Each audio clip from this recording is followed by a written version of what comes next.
So one of the new features that's coming to Paubox's email security offering is the ability to block emails that contain certain words or phrases. The reason behind why this feature is helpful is a lot of bad actors tend to use certain words and phrases within their emails that tend to alert that, hey, this isn't probably a legitimate email. I'd say a big buzzword that was used a lot earlier on in the pandemic, for instance, was Bitcoin.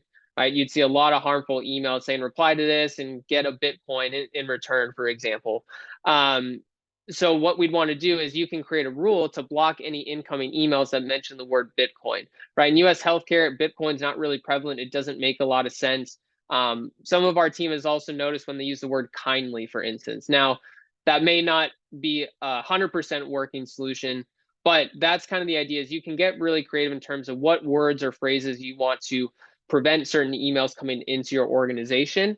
Other examples that I've seen from customers in the past have been sponsorship or gala. Again, with DLP rules, you have to have a lot of oversight into it. You want to look at past email examples that have come into your organization to see what kind of patterns are in play.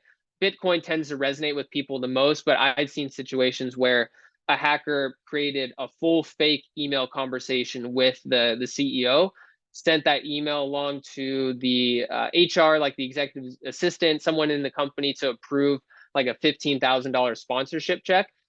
It looked completely legitimate and the whole email thread was fake. So that's where like some of those words could be helpful in those cases, but I tend to say that each organization is a bit different.